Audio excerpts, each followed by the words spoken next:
Hi everyone, and welcome to the Chem 112 video project. I'm going to be talking about why vibrational modes are important, what are they, and what is infrared spectroscopy. So vibrational modes are the different physical movements of atoms and molecules, and this also involves the oscillation and vibrations of atoms in their equilibrium positions.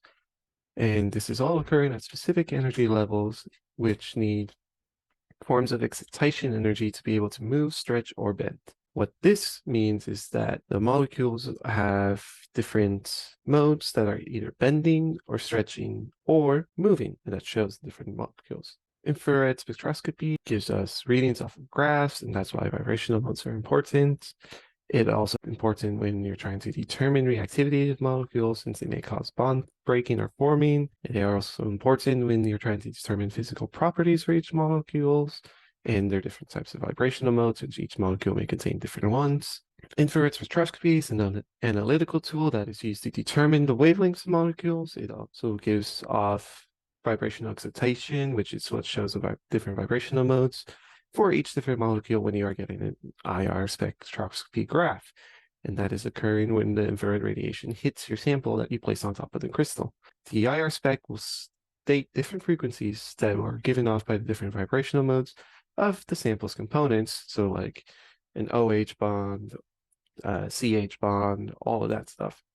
Hello, my name is Jose Flores, and this is Vibrational Modes, which are essential in identifying functional groups and conforming molecular structures. For infrared spectroscopy readings, vibrational transitions are found between different vibrational states from 300 to 4,000 centimeters inverse, or 10 to the power of 12 to 10 to the power of 14 hertz. And the frequencies of these peaks are proportional to the bond frequencies within the molecule.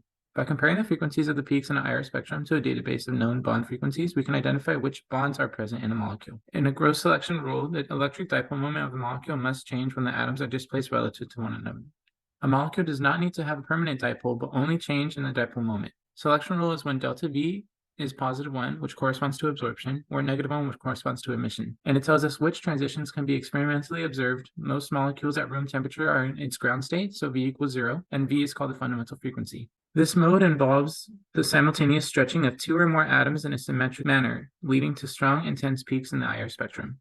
Diatomic molecules like H2 have 1 degree of freedom, while polyatomic molecules have the equation 3n-6 for degrees of freedom. Stretches and bends show peaks in the IR spectra and are determined by vibrational modes. Some examples of the stretches bends includes symmetric stretching.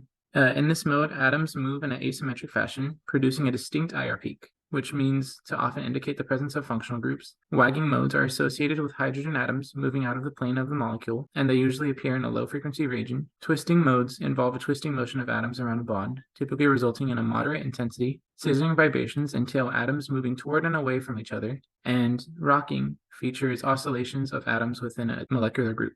All of these result in IR peaks. So here is an example where we have a C double bond O peak where C is 12 and O is 16. And using Hooke's law, we can see that V equals 1 over 2 pi and multiplied by the square root of K over the reduced mass. And the reduced mass can be found by multiplying the masses on the top and adding in both on the bottom. Using this, we can see that K equals 2 pi times the vibrational transition, which is 2,170 centimeters inverse, over the reduced mass. Doing so will give us 1,892 kilograms per second inverse, or 1,892 as the force constant. The force constant gives us information as to the nature of the bond.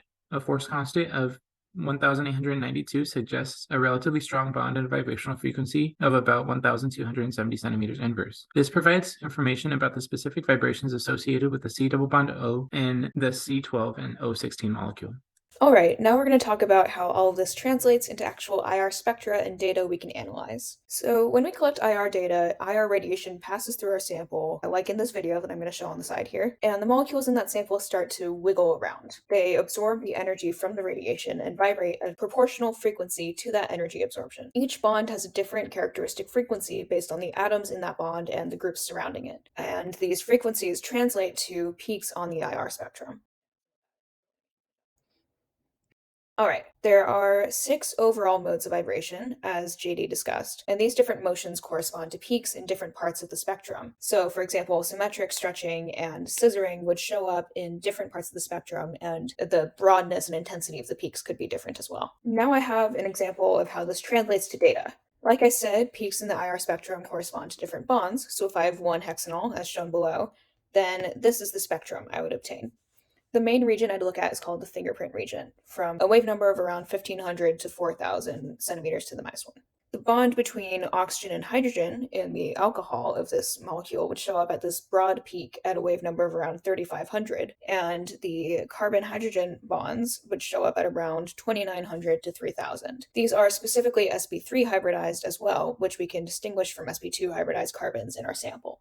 So chemists can use all this information to help determine the structure of the molecules in their samples, and this is sort of how these equations that JD went over and vibrational modes translate to physical data. So, as we've discussed, vibrational modes come first from the degrees of freedom that a molecule might have, and then from the different types of movement that molecule is able to exhibit with those degrees of freedom. These movements, such as stretching asymmetrically or symmetrically, scissoring, and more, are each labeled as different modes, which can give us a sort of fingerprint for a molecule's behavior. These fingerprints then can give us a look into the structure of molecules, since certain modes can be tied to specific characteristics such as bond type. However, although we've only been discussing infrared spectroscopy, vibrational modes are useful in other forms of spectroscopy as well, which are able to further aid in the determination of structure if IR is not enough. Furthermore, as we've discussed, IR spectroscopy is a quantitative representation of molecular motion where vibrational modes are expressed as peaks in units of wave numbers. The wave number of a specific peak can be directly related to the frequency of the vibration, which allows for precise characterization. One of the biggest aids in characterization by IR spectroscopy comes from the literature or known values of wave numbers for specific vibrational modes of specific molecular environments. This includes things like sp2 hybridized hydrogens or carbon-oxygen double bonds in an aldehyde. Researchers are able to reference these literature values against their experimental value and are what allow for the determination of a molecule's identity. Because IR spectroscopy is such a useful way of identifying molecules, it is a cornerstone